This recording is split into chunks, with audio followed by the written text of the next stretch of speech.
सर्वांनी जाऊन माझ्या चॅनलला सबस्क्राईब करा.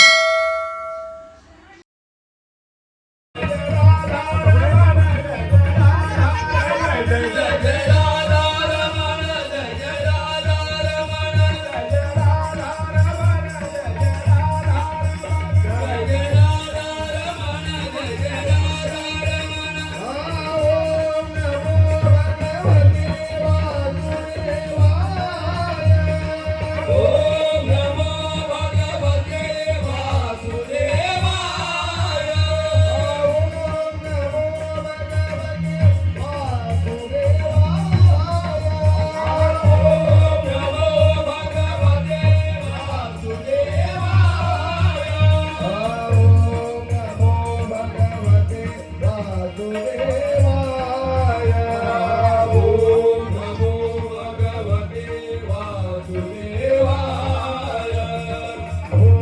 नमो भगवते वासुदेवाय. नमो भगवते वासुदेवाय. ओम नमो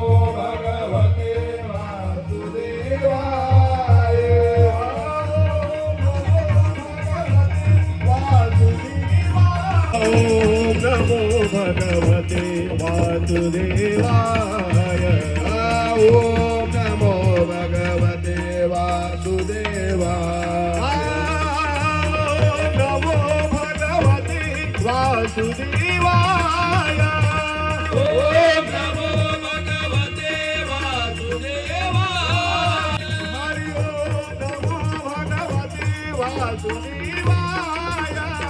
ओम नमो भगवते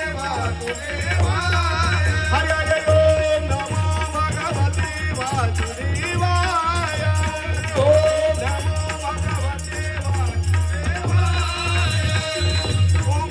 भगवते वासुदेवाय.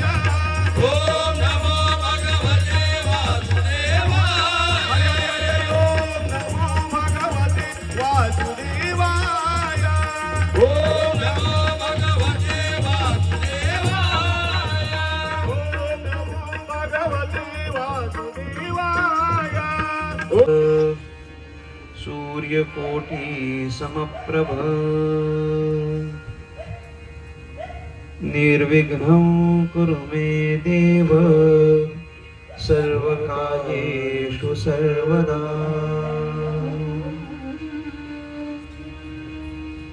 ध्येयं सदा परिभवग्नमभीष्टदोहम्. तीर्थास्पदं शिवविरिञ्चिनुतं शरण्यम्.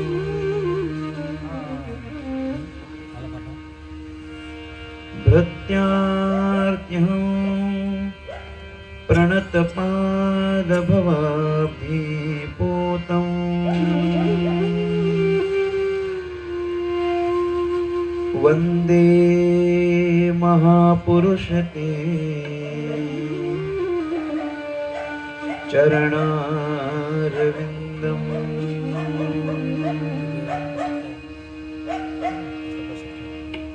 वंशे विभूषितकरान् नवनीरदाभान्.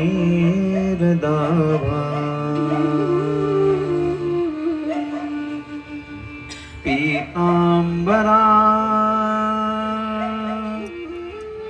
दरुणव्यूहफलागरोष्ठान्. पूर्णेन्दुसुन्दरमुखा दरव्योन्दुनेत्रा.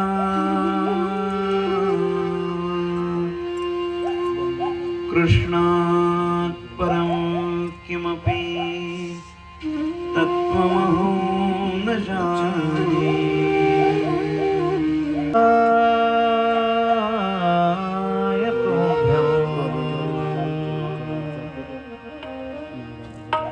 नारायणं नमस्कृत्य नरं चैव नरोत्तमं. देवी सरस्वती व्यासं ततो जयोदीरयेत्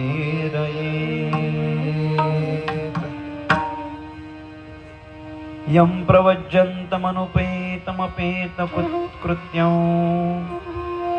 द्वैपायनो विरहकातर आजुहाव पुत्रेति तन्मयतया तरवोऽभिनेदो तं सर्वभूतहृदयं मुनिमानतोऽस्मि।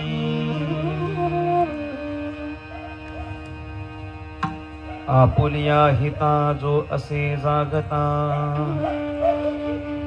धन्य माता पिता तयाचिया कुळी कन्या पुत्र होती जे सात्विक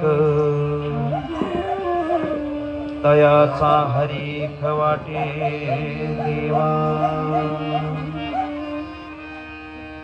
गीता भागवत करीती श्रवण अखंड चिंतन विठोबाचे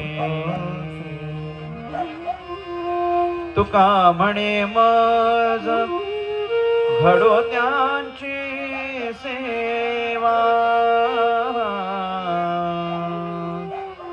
तरी माझ्या दैवा पार नाही।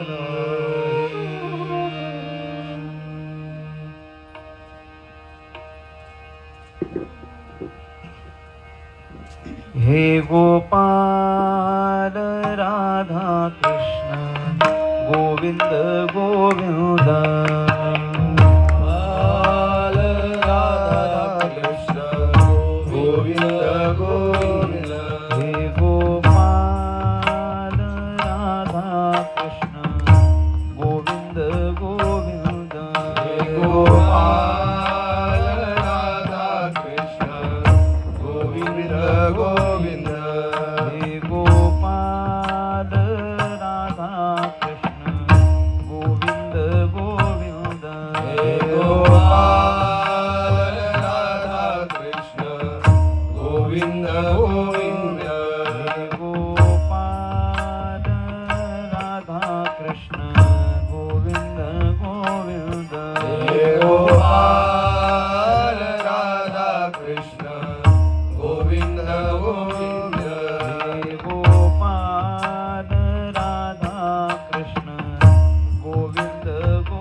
कृष्ण गोविंद गोविंद राधे गोविंद गोविंद राधे गोविंद गोविंद राधे गोविंद गोविंद राधे गोविंद गोविंद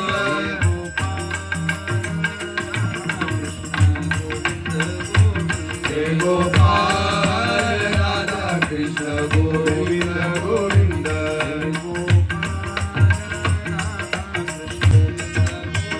हे गोपाल राधा कृष्ण गोविंद गोविंद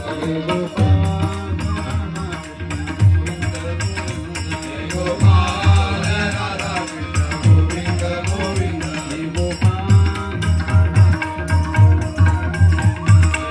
गोपाल राधा कृष्ण गोविंद गोविंद हे गोपाल राधा कृष्ण गोविंद गोविंद गोविंद गोविंद गोविंद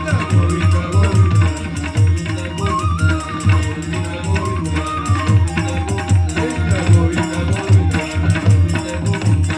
गोविंद श्रीमद भागवतामध्ये आहे कथा त्रिवेणी संगम देव भक्त आणि नाम. हे जे तुकोबार यांचं वचन आहे त्या वचनाच्या प्रमाणे कथा म्हणजे काय तर त्रिवेणी संगम आहे. त्रिवेणी संगम म्हणजे 3 तत्वांचं एकत्रीकरण आणि भागवत म्हणजे तिघांचं एकत्रीकरण आहे. म्हणजे काय काय आहे तर तिथं देव आहे, भक्त आहे आणि देवाचं नाव आहे. त्यामुळे भागवतामध्ये देवही आहे, देवाच्या अनेक लीला अनेक कथा आहेत. भागवतामध्ये भक्तही आहेत, भक्तांच्या अनेक लीला अनेक कथा आहेत.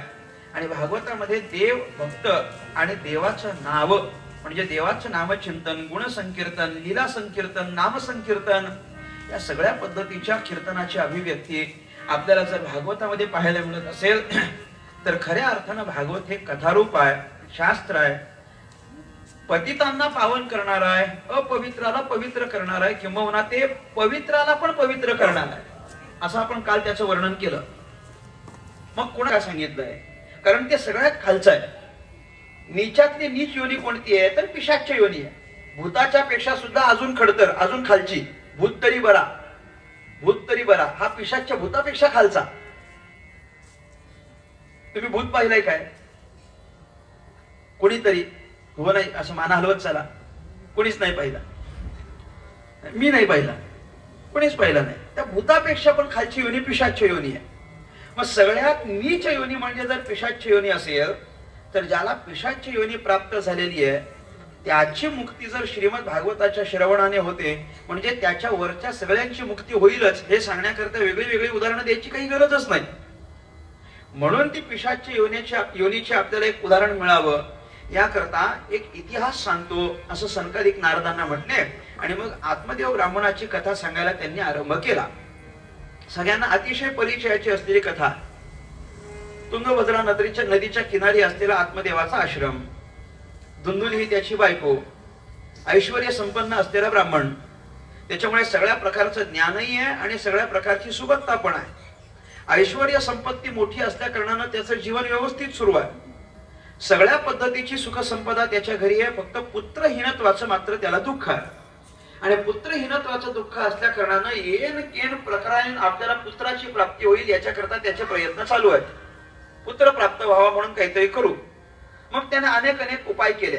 आपल्याला मुलगा व्हावा याच्याकरता त्याने बरेच उपाय करून झाले. आम्ही काय प्रयत्न करत नाही का? आपण जसे प्रयत्न करतो तसे आत्मदेवाने पण प्रयत्न केले ना, पुष्कळ प्रयत्न केले.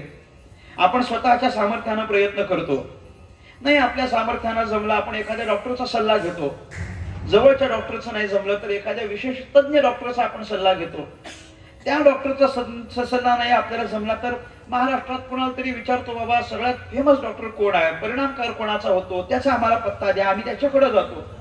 भारतातल्या डॉक्टरांकडे आम्ही जातो नाही, आम्ही विदेशातला एखादा डॉक्टर निवडून आणतो, त्याला काहीतरी प्रयत्न करून विचारत असतो, बाबा कुठल्या तरी प्रयत्नानं सांग ना आम्हाला कसं पुत्ररत्नाची प्राप्ती होईल बाबा.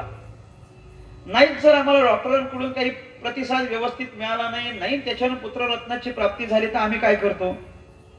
मग आम्ही एखाद्या मांत्रिकाकडे जातो, त्याला विचारतो, बाबा काय होईल का? बघा तुमच्या सामर्थ्यानं आता करून पहा. त्यांच्याकडून नाही जमलं तर आम्ही कुठल्या तरी देवाला एखादा नवस तरी करतो की नाही करत? हो नाही बोला ना जरा. आम्ही नवस करतो.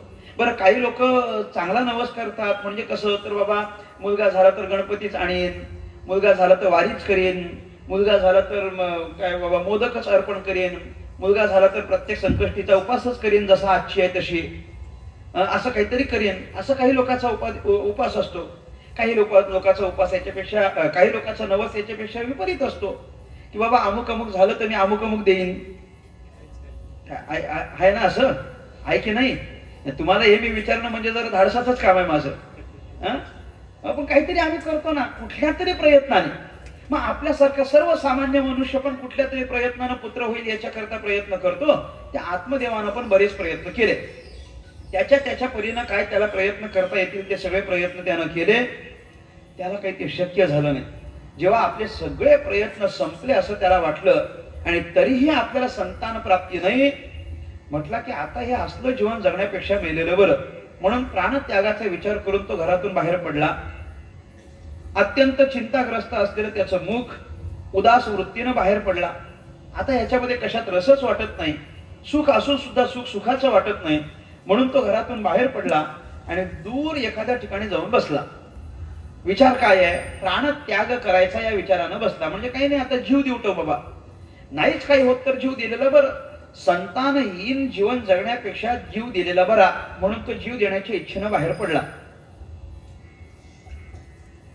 तो असा बसलेला असताना एक साधू पुरुष तिथं गेले आणि साधू पुरुषानं पाहिलं की बाबा हा माणूस इथं बसलेला आहे. साधू महाराज त्याच्या जवळ गेले आणि त्याला विचारलं, बाबा कशा करता बसलास? म्हटलं काही नाही, बसलोय असंच, नाही. आणि म्हणून मग आता हे असलं जीवन जगण्यापेक्षा मेलेलं बरं, म्हणून मी इकडे निघून आलो. साधू महाराजांनी सांगितलं, बघ काहीही कर पण प्राणत्याग करू नको. प्राणत्याग म्हणजे आत्महत्या. काहीही कर पण आत्महत्या करू नको, प्राणत्याग करू नको. कोणत्याही समस्येवरती उपाय हा प्राणत्याग नसतो. त्याच्यामुळे प्राणत्याग करू नको. त्यांना सांगितलं ठीक आहे नाही करत, पण जे पाहिजे ते मिळालं पाहिजे ना. मला जे पाहिजे ते जर मिळालं तर प्राणत्याग करण्याचा प्रश्नच नाही. मला जर कुणीतरी संतान प्राप्तीचा उपाय सांगितला आणि त्याच्यानं जर मला संतान प्राप्ती झाली तर प्राणत्यागाचा काही विषयच येत नाही. मी आत्ता घरी जायला तयार आहे. पण तसं जर नाही झालं तर मग मात्र मला जगण्यात कुठलीच रुची नाहीये.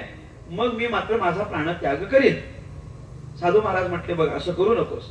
अरे पुत्र प्राप्ती होणं हे काय फार मोठी गोष्ट आहे काय? पुत्र प्राप्ती होणं काय फार मोठी गोष्ट आहे? हे असं काही समजू नको तू. अगोदर संतान प्राप्ती झाली तर त्याच्यानं तुला फार सुख प्राप्त होईल असा कुठल्याच पद्धतीचा विचार करू नको. इतिहास आपल्याला असं सांगतं की जे जे काही दुःख आपल्याला प्राप्त झालंय ते पुत्राच्या रत्नाचं वेगळं काय आहे? वेगळं काय आहे? पुत्ररत्नाच्या प्राप्तीकरिता त्याने बरेच प्रयत्न केले, पण शेवटी जेव्हा त्याचा अंत झाला तेव्हा त्याला कारण काय होतं? पुत्रशोक. पुत्रशोक त्याला अनावर झाला आणि त्याच्यामुळे त्याला हा या देहातून जावं लागलं. म्हणजे मागचा इतिहास आपल्याला असं सांगतो की ज्यांना ज्यांना दुःख झालंय ते पुत्राच्या प्राप्तीमुळेच, पुत्रामुळे दुःख झालं होतं. तू कुठं म्हणे पुत्राचं घेऊन बसलास? काही हरकत नाही म्हणे. नसेल तर उलट देवानं मोकळं ठेवलंय असं समज. पुत्राची प्राप्ती नाही म्हणजे कुठली जबाबदारी आपल्यावर नाही, आणि कुठली जबाबदारी नाही म्हणजे आपण भजन करायला मोकळे आहोत असं तू समज आणि तू भजनाला लाग. हे असले व्यर्थ काही प्रयत्न करू नकोस. तुकाराम महाराज म्हणतात म्हणे, भाग्य तरी नोहे धन पुत्र दारा निकट वास बरा संतापाई. भाग्य तरी नोहे धन, भाग्य दुःख झालं. गोकर्ण तीर्थाटनाला गेलेले परत आले आणि गोकर्णानं जेव्हा आपल्या पित्याची ती दुःखीत स्थिती पाहिली तेव्हा पित्याला विचारलं, काय कारण आहे? असं का बरं दुःखी आहात? पित्यानं असलेलं कारण सांगितलं. असं कारण आहे. गोकर्णाने एक चांगला उपदेश आपल्या पित्याला केला. काय आहे? उपदेश हा फक्त मोठ्यानंच लहानाला करायचा असतो असं नाहीये. उपदेश कुणीही कुणाला केला तरी चालतो, जर तो आपल्या हिताचा असेल तर. आपल्या हिताचा उपदेश असेल तर तो कोण करतो याच्याकडे लक्ष द्यायचं नाही. आपल्या हिताचं आहे का याच्याकडे लक्ष द्यायचं. कुणाकडून काय काय घ्यावं हे सांगत असताना काही सुभाषितकारांनी एक पंक्ती खर्च केलेली आहे आणि निरनिळ्या गोष्टी त्यांनी सांगितलेल्या आहेत की कुणाकडून आपण काय काय घेतलं पाहिजे. तर त्यात त्यांनी दोन गोष्टी अशा सांगितलेल्या आहेत की सोनं आहे की नाही, सोनं या सोन्याला पवित्र मानलं जातं. एखाद्या ठिकाणी घाण आहे, घाण, आणि कितीही जरी घाण असली तरी त्या घाणीत पडलेलं जर सोनं असेल तर ते आपण घ्यावं, म्हटलं घ्यावं. घाणीत पडलेलं सोनं आपण घ्यावं. अर्थात घाणीत पडलेलं सोनं घ्यावं हे सांगण्याकरता सुभाषितकाराची गरज नाही. मला नाही वाटत त्यांची गरज आहे. घाणीत जरी सोनं पडलेलं असलं तरी घाणीत पडलंय म्हणून आपण घेणार नाही का सांगा? घाणीत पडले म्हणून घ्याल की घेणार नाही? सोनं, सोनं सोनं सध्या जे 1,30,000 रुपये तोळा आहे ते सोनं, ज्याचं एवढं भाव आहे, जे आपल्या सगळ्यांना प्रिय आहे, ते सोनं घाणीत पडलेलं आम्ही घेणार की घेणार नाही? घेणार, घेणार. अमेध्यादपि कांचनम असं सांगितलंय. घाणीत जरी पडलेलं असलं सोनं तरी ते आपण घ्यावं. आणि बालादपि सुभाषितम, लहान लेकरू आहे, बालात अपि सुभाषितम, लहान लेकरू आहे, परंतु त्याच्या मुखाद्वारे येणारे शब्द जर तुमच्या हिताचे असतील तर ते मात्र ग्रहण केले पाहिजे. गोकर्ण हा मुलगा आहे आणि आत्मदेव हा पिता आहे, पण तरीही गोकर्णानं पित्याला उपदेश केलेला आहे. कसला उपदेश केलाय? गोकर्ण पित्याला म्हणतात, बघा, प्राप्त असलेला तुमचा हा जो स्थूल देह आहे, हा स्थूल देह कधीच तुम्हाला सुख देण्याच्या कारणाचा ठरणार नाही. कधी तुम्ही पहा, तुमच्या या देहाकडून तुम्हाला दुःखच मिळणार आहे. शरीर दुःखाचे कोठार, शरीर रोगाचे भांडार, शरीर दुर्गंधीचे थार, नाही अपवित्र शरीरा ऐसे. शरीरासारखी काही चांगली गोष्ट नाही आहे. शरीर म्हणजे दुःख हा नियमच आहे. शरीर सुख देतं की शरीर दुःख देतं? मला सांगावं. तुमचं शरीर, आपलं शरीर आपल्याला सुख देतं की दुःख देतं? दिवस दिवस आपला पुढं जात राहिला, महिना महिना, वर्ष वर्ष आपलं हे शरीर पुढं पुढं जात राहिलं की आपल्या या शरीराचं वय झालं की शरीर आपल्याला दुःख देतं की सुख देतं? काय देतं? थोडं थोडं बोला ना मला. सुख देतं. सुख देतं की नाही? नाही, दुःख देतं.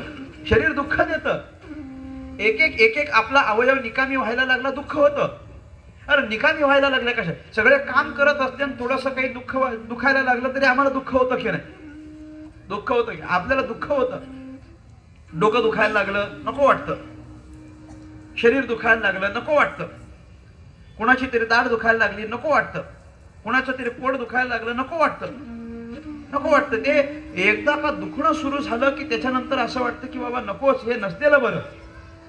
शरीर आम्हाला दुःख देणार आहे, त्यामुळे हे शरीर काही तुम्हाला फार कधी सुख देणार नाही, तशी तुम्ही अपेक्षा करू नका.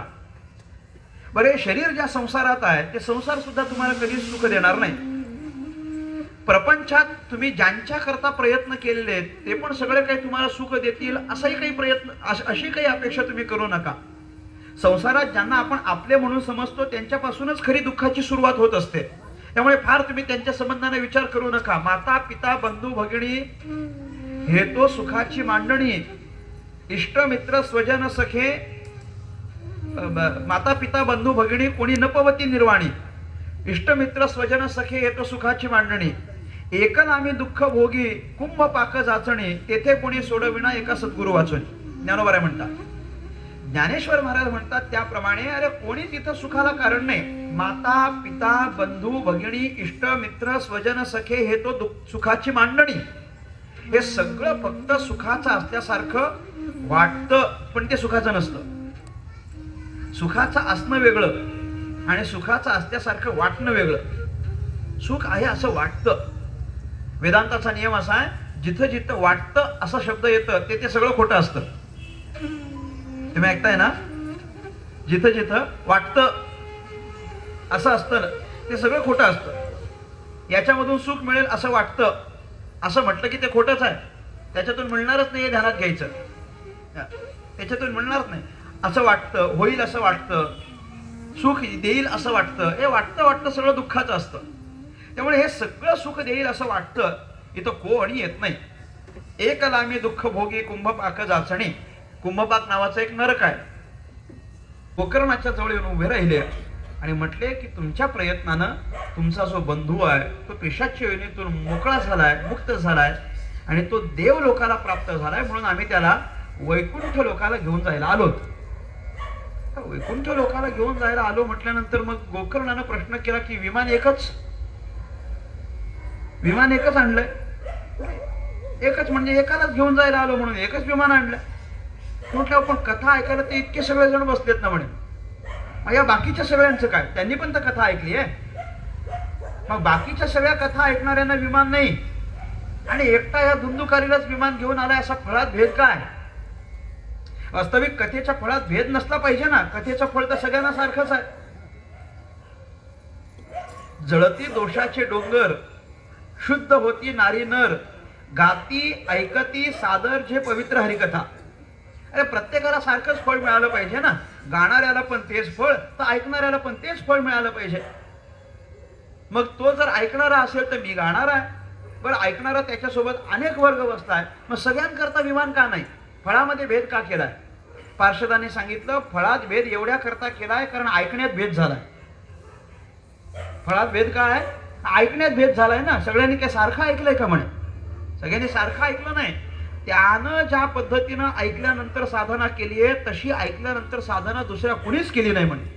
तो रोज कथा श्रवण करायचा आणि श्रवण केलेल्या कथेचं तो मनन करायचा आणि श्रवण केलेल्या कथेचं मनन त्या एकट्यानं केल्यामुळे तो भगवान परमात्म्याच्या धामाला प्राप्त झालाय. अन्य कुणीच मनन केलं नाही म्हणून केवळ मनन करणाराच भगवंताच्या धामाला प्राप्त होतो. नुसतंच ऐकून घरी जाणाऱ्याला भगवंताचं धाम प्राप्त होत नाही. मनन करावं लागतं आणि त्यानं तसं मनन केलंय. तुम्ही पुन्हा कथा सांगा, लोकाला मनन करायला लावा. तशा पद्धतीचं जर मनन त्यांनी केलं तर भगवंत त्यांच्याकरता सुद्धा विमानच पाठवतील म्हटले. भगवंत फळात भेद करत नाही, तुम्ही साधनेत भेद केलाय. अत्यंत आनंदानं धुंदुककारी विमानात बसून जायला निघाले. गोकर्णाला नमस्कार केला, गोकर्णाच्या प्रती कृतज्ञता व्यक्त केली की केवळ तुमच्या प्रयत्नामुळे मला ही आज मुक्ती प्राप्त झाली आहे, अन्यथा मुक्त होण्याची माझी कोणतीच शाश्वती नव्हती. एवढ्या पापकर्मातून कसं मुक्त होणार? पण श्रीमद भागवताची कथा आपण सांगितली, तुम्ही सांगितल्यामुळे ती मला श्रवण झाली आणि त्याचाच परिणाम म्हणून मी आज या अत्यंत नीच अशा पिशाच्य योनीतून सुद्धा मुक्त झालेलो आहे आणि मला घेऊन जायला पार्षद आलेत.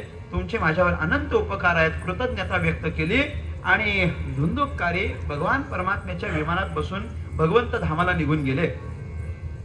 गोकर्णानं पुन्हा एकदा कथेचं आयोजन केलं. परत सगळेजण कथा ऐकायला आले. फक्त या वेळेला कथा सगळ्यांनी ऐकली नाही, तर ऐकल्यानंतर त्या कथेचं काय केलं सांगा? मननही केलं आणि त्याचा परिणाम असा झाला की जसे प्रभू रामचंद्र सगळ्या अयोध्यावासियांना घेऊन आपल्या धामाला गेले होते, तसे इथं गोकर्ण सुद्धा ह्या सगळ्या गावकऱ्यांना घेऊन जेवढे जेवढे श्रवणाला बसले होते, जेवढ्यांनी मनन केलं, त्या सगळ्यांना घेऊन जाण्याकरिता विमान आलं आणि सगळे गोलोक धामाला निघून गेले. या कथेचं तात्पर्य काय आहे? भगवान अत्यंत शुभ्र अशी त्यांची कांती, स्वयं तेजपूर्ण असलेले शुकदेवजी महाराज त्या ठिकाणी उपस्थित झाले आणि शुकदेवांचं आगमन हे प्रत्येकाकरता अत्यंत आनंददायी होतं. शुकदेवजी महाराज तिथं आले. बरं, शुकदेवजी आले म्हणजे केवळ शुकदेवजी आले असंही नाही. शुकदेवजींच्या येण्यामुळे अनेक भक्तांमध्ये प्रल्हादजी असतील, उद्धवजी असतील, अर्जुन असतील, इंद्रदेव असतील, हे सगळे भक्त त्या ठिकाणी एकत्र झाले. आता शुकदेवजी तिथं आलेत, निरनिराळे भक्त एकत्र झालेत, नारदासारखे भक्त त्या ठिकाणी आहेत, सनकादिक अगोदरपासूनच होते, हे सगळे एकत्र आलेत. अरे सगळे भक्त एकत्र झालेत म्हटल्यानंतर काय करतील मला सांगा ना? सगळे भक्त एकत्र झाले म्हटल्यानंतर काय करतील? काय प्रत्येकाचं एकत्र आल्यानंतर काहीतरी विषय असतो की नाही? विषय असतो. 4-5 राजकारणी एकत्र आले, काय करतील? सांगा ना? राजकारण करतील. कार्यकर्ते एकत्र आले, काय करतील? काहीतरी धडपड करतील, आपल्या नेत्याकरता काहीतरी धडपड करतील, असं करतील. 4-5 मस्तीखोर एकत्र आले, काय करतील? काहीतरी मस्ती करतील, एका कोणाची तरी खोडच काढतील. 4-5 मित्र एकत्र आले, काय करतील?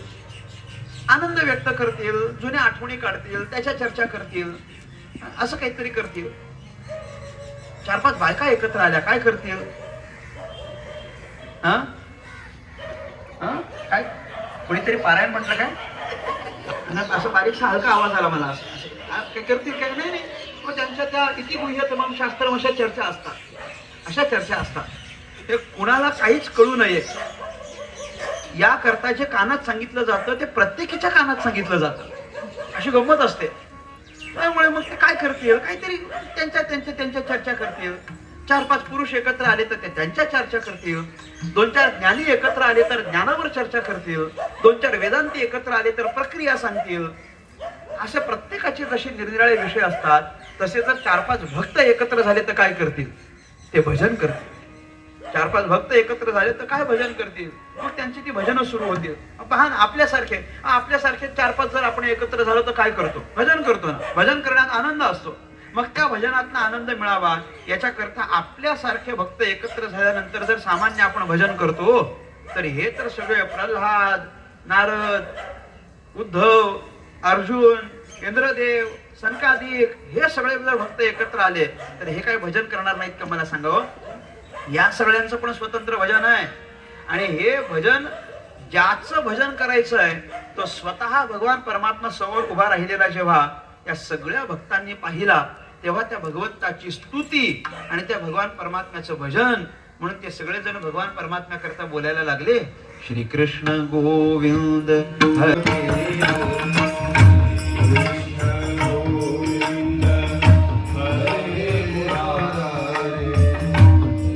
हे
कालावधी आहे. कुणी कुणी कधी कधी सांगितले. तर चिंतन सांगत असताना सुतांनी असं सांगितलं, भगवान श्रीकृष्ण परमात्मा निजधामाला निघून गेल्यानंतर सुमारे 30 वर्षांनंतर, भगवंत निजधामाला गेल्यानंतर सुमारे 30 वर्षांच्या नंतर शुकदेवांनी परीक्षित राजाला कथा सांगितली आणि ती भाद्रपद महिन्यात सांगितली. शुद्ध नवमीपासून पुढे 7 दिवस. सगळ्या वेळेला कथा सांगत असताना नवमीलाच आरंभ झालेला आहे. भाद्रपद महिन्यामध्ये सांगितली. कुणी कुणाला? शुकदेवांनी परीक्षितेला. त्याच्यानंतर गोकर्णानं सांगितली धुंदुककारीला. ती कधी सांगितली? शुकदेवांनी परीक्षितीला कथा सांगून झाल्यानंतर जवळजवळ 200 वर्षांनंतर गोकर्णानं धुंदुककारीला सांगितली आहे. ती कोणत्या महिन्यात सांगितली? आषाढ महिन्यात सांगितली. पुन्हा शुक्ल नवमीलाच सांगितली आहे.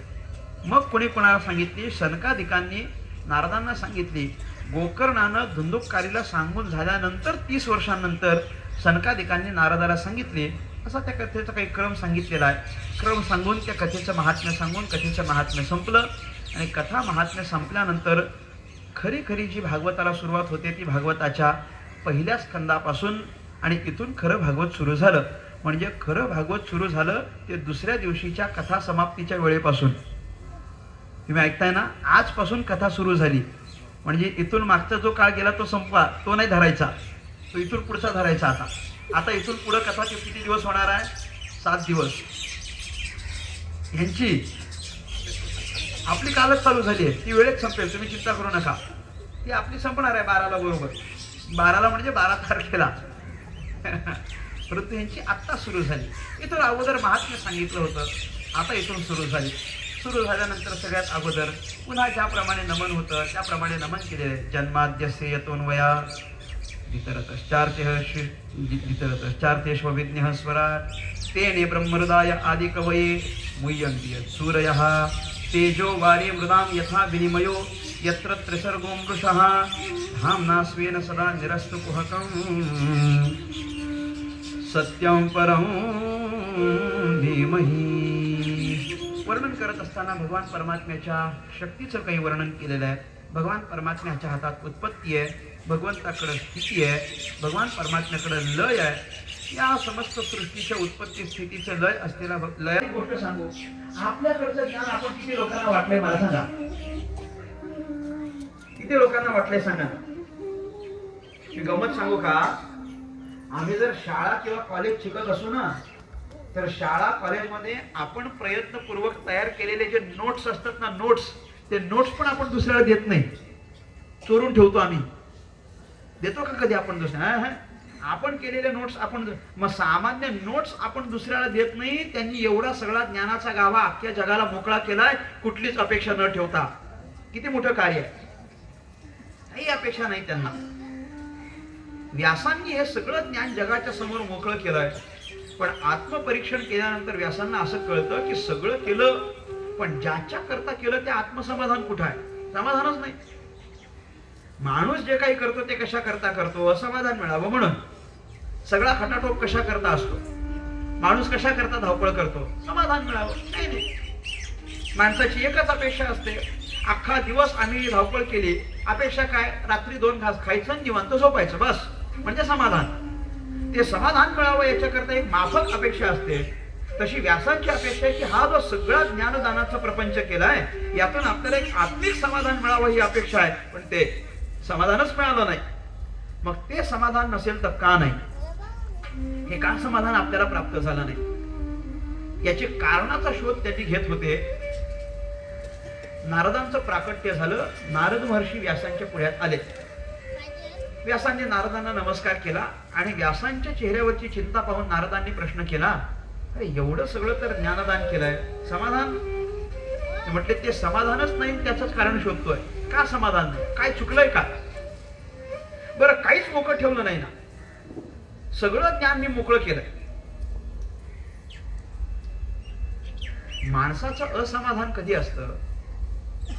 माणूस असमाधानी कधी असतो? 2 गोष्टी असतात. एक तर आपल्या अंतःकरणात आपण काहीतरी लपवून ठेवलेलं असतं, तेव्हा लपवून ठेवलेलं चुकून बाहेर पडू नये याच्याकरता माणसाच्या चेहऱ्यावरची चिंता दिसून येते. नाही तर आपल्याला दुसऱ्याकडून काहीतरी मिळवायचं आहे त्याच्याकरता जेव्हा तो प्रयत्न करत असतो तेव्हा त्याच्या चेहऱ्यावरची चिंता दिसून येते. पहा, एखाद्याकडून एखादी गोष्ट मिळवायची आणि ती सहज मिळत नाही ना, मग प्रयत्न करायचे असतात. त्या प्रयत्न करता चेहऱ्यावरची चिंता दिसून येते. नाहीतर आपल्याकडे एखादी गोष्ट लपवून ठेवलेली आहे, दुसऱ्याला द्यायची नाहीये, त्याही वेळेला चिंता दिसून येते. पण व्यासांच्या बाबतीत दोन्ही नियम लागू होत नाही. आपण काहीतरी लपवून ठेवलंय, कुणीतरी येऊन आपल्याकडून ते चोरून घेऊन जाईल याची पण चिंता व्यासांना नाही, आणि काहीतरी आपल्याला मिळवायचं आहे याची पण चिंता त्यांना नाही. म्हणजे मिळवण्याचं पण काही बाकी नाही आणि करण्याचं पण काही बाकी नाही. याला शास्त्रीय भाषेमध्ये कृतकृत्यता असं म्हणतात. काहीच शिल्लक राहिलेलं नाही, मिळवायचं पण बाकी राहिलेलं नाही आणि करायचं पण बाकी राहिलं नाही. आणि ह्या पदाला पोचणारे फक्त महात्मेच असतात. सिंहावलोकन केलं नारदांनी, आणि नारद महर्षी म्हणतात की काय आहे, तुम्ही सगळं सांगितलं खरं आहे. वेद सांगितले, शास्त्र सांगितले, कर्तव्य सांगितले, मनुष्याचे कर्तव्य सांगितले, राजाचे कर्तव्य सांगितले, प्रजेचे कर्तव्य सांगितले, विभागणी केली, वेदांचं विभाजन केलं, ते वेदांचं विभाजन करून त्याच्या प्रचाराची व्यवस्था केली. तुम्ही सगळं केलंय. फक्त ज्याच्यानं भगवंताची प्रसन्नता होणार आहे तेवढं अजून शिल्लक आहे. म्हणजे भगवंताचे भक्त या सगळ्यांचं एकत्रीकरण असेल असं एक भक्तिशास्त्र तुम्ही निर्माण करा, आणि त्या भक्तिशास्त्राची निर्मिती तुमच्याकडून झाली की मग तुमच्या अंतःकरणाला समाधान प्राप्त होईल.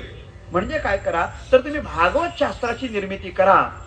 अशा पद्धतीनं प्रवृत्त केलं नारदांनी व्यासांना, आणि मग त्याच्यानंतर नारदांचे शब्द म्हणजे आपलं प्रोत्साहन आहे असं समजून व्यासांनी भागवत शास्त्राची निर्मिती केली. भगवान परमात्म्याच्या गुणांचा आपल्यावर होणारा परिणाम हा अत्यंत दीर्घकालीन टिकणारा असतो. व्यासांना नारदांनी सांगितलं की तुम्ही भगवंताचं भक्तिशास्त्र निर्माण करा. का करा? त्याचा परिणाम मोठा असतो. अहो, दुसऱ्या कोणाचा विचार सांगायची काय आवश्यकता नाही. भक्तिशास्त्राचा म्हणजे भगवंताच्या भजनाचा माझ्यावर काय परिणाम झालाय तो सांगतो ना म्हणे मी. नारदांनी स्वतःचं आत्मचरित्र व्यासांना सांगितलंय. नारद म्हणाले, मी आत्ता नारद दिसतोय ना, असा मी काही पूर्वी नारद नव्हतो. मी पूर्व आयुष्यामध्ये जर पाहाल तर अतिशय सामान्य दासीपुत्र. माझी आई दासी आहे आणि मी तिचा एकुलता एक मुलगा आहे. बरं, वडील पूर्वीच निवर्तल्या कारणानं, शांत झाल्या कारणानं मी आणि माझी आई बस आम्ही दोघेच. आई घरकाम करते लोकांच्या घरची, आणि लोकांच्या घरची कष्टानं घरकाम करून आमची उपजीविका चालवणारी माझी आई आहे.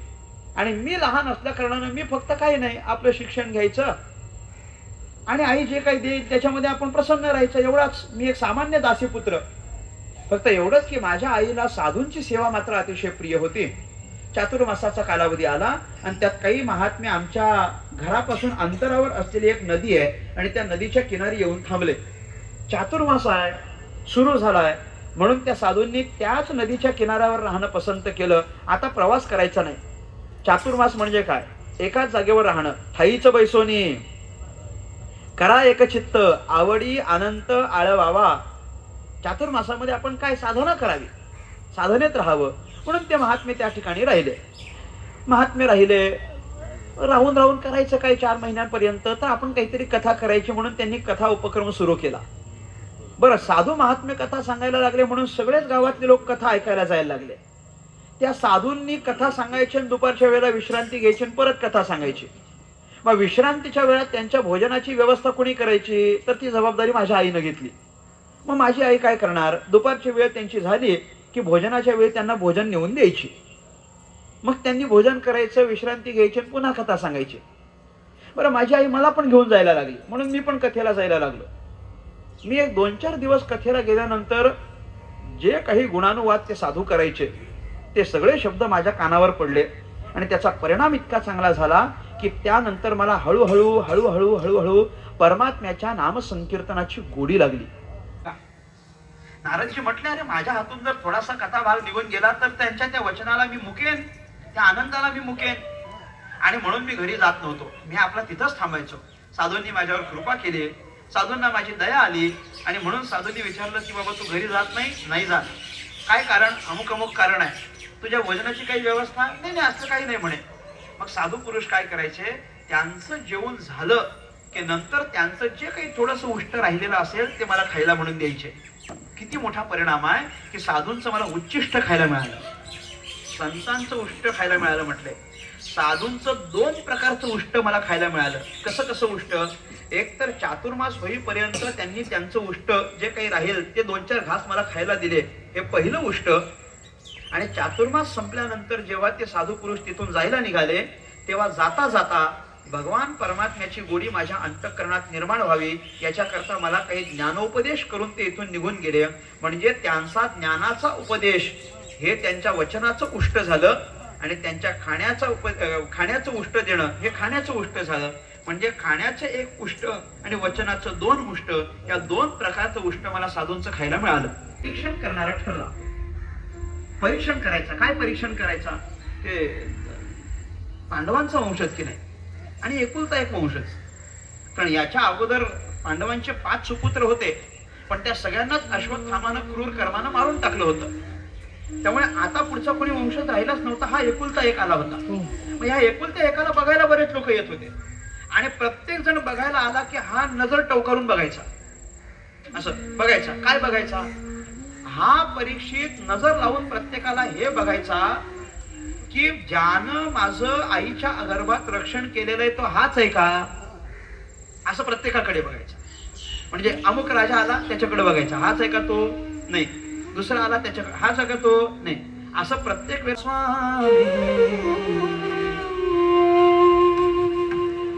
जब प्राण तन से निकले इतना तो करना स्वामी, जब प्राण तन से निकले. काय करा? गोविंद नाम लेकर तब प्राण तन से निकले. गोविंद नाम लेकर तब प्राण तन से निकले. असं करा. भगवंताचं नाव मुखाला येईल त्यावेळेला अंतःकरणातून प्राण जावेत. भगवंताचं गीतेतलं वचन आहे, अंतःकाले चमामेव स्मरण मुक्त्वा कलेवरम. शेवटच्या क्षणाला तुम्ही माझ्या डोळ्यासमोर या. सुंदर वर्णन केलंय त्यांनी. श्री गंगा जी का तट हो, यमुना का वंशी वट हो. श्री गंगा जी का तट हो, यमुना का वंशी वट हो. मेरा सावरा निकट हो, तब प्राण तन से निकले. गोविंद नाम लेकर तब प्राण तन से निकले. पीतांबरी कसी हो, छवि मन में यो बसी हो. पीतांबरी कसी हो, छवि मन में यो बसी हो. होठों पे कुछ हंसी हो, तब प्राण तन से निकले. गोविंद नाम लेकर तब प्राण तन से निकले. श्रीव्रते राजे परीक्षिताला पांडवांची सगळी महती सांगायचे. सगळी महती सांगायचे. पांडवांची ती महती ऐकली. आपल्या पूर्वजांचं असलेलं महिमान ऐकलं. परीक्षित राजा आनंदी झाला. परीक्षिताचं व्यवस्थितपणे राज्यकारभार सुरू आहे. त्यानं तो राज्यकारभार अत्यंत समर्थपणे संपन्न केला. मला नवल याचं वाटतं की परीक्षित राजानं सर्प टाकला गळ्यात तेव्हा ऋषी जागे झाले नाही, पण लेकराचं रडणं ऐकून मात्र जागे झाले. हे नवलच ऐके नाही. लेकराचं रडणं ऐकून समाधीत समाधीत गेलेले लेकराच्या रडण्यानं जागे होतात आणि समाधीत गेलेले गळ्यात साप टाकून जागे होत नाहीत. हे दुसरं काही नाहीये, हे फक्त आपल्यापर्यंत भागवत पोहोचवावं याची व्यवस्था आहे जी भगवंतानं केली आहे. बाकी दुसरं कोणतंच त्याच्या मागे कारण नाहीये, कुठलंच कारण समजायचं नाही. या एकमेव कारणानं हे झालेलं आपल्याला पाहायला मिळेल. दुसरं काय कारण असू शकतं? तो शाप त्याला मिळाला, शापवाणी उच्चारली गेली, ते ऋषी जागे झाले. त्यांनी पाहिलं हे सगळं काय चाललंय, गळ्यात साप आहे, असलेला गळ्यातला का साप काढून टाकला. आणि तो सगळा प्रकार ऐकत असताना जेव्हा त्यांना असं कळलं, काय कळलं? कोणी सामान्य आहे, परीक्षित कोणी सामान्य नाहीये, पांडवांचा वंशज आहे, धर्माचरण करणारा आहे, शास्त्रशुद्ध पद्धतीनं ज्ञान आचरण करून त्या पद्धतीनं राज्य करणारा आहे. आज या समस्त पृथ्वी तळावर जो धर्म जिवंत आहे तो फक्त परीक्षितामुळे आहे. कलियुगासारखं चांगलं युग आपल्याला प्राप्त झालंय की ज्या युगामध्ये भगवन नाम संकीर्तनानं आपल्याला मुक्तीपर्यंत पोहोचता येतं. हे जे आपल्याला प्राप्त झालंय ते परीक्षितामुळे प्राप्त झालंय.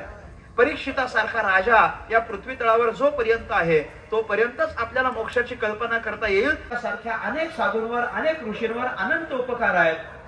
अशा अत्यंत श्रेष्ठ असलेल्या राजाला सहजपणे तू कसा काय शाप देऊ शकतो? पुत्राचं समर्थन करत नाही, पुत्रावर क्रोध व्यक्त केला. बरं, आता उच्चारलेली शापवाणी तर परत घेता येत नाही. मग त्यांनी सांगितलं कमीत कमी एक काम करा की हा निरोप तरी त्याच्यापर्यंत पोहोचवा की जेणेकरून त्याला हे कळेल की येत्या 7 दिवसात आपलं मरण आहे. तर निरोप परीक्षित राजापर्यंत पोहोचला आणि जसं परीक्षित राजाला हे कळलं की इथून पुढच्या 7 दिवसात आपलं मरण येणार आहे, परीक्षिताला दुःख झालं नाही. शेवटी तो पांडवांचा वंशज आहे, हो, भक्त आहे. आणि भक्ताला मरण कळल्याचं दुःख होत नाही, भक्ताला मरण कळल्याचा आनंद होतो.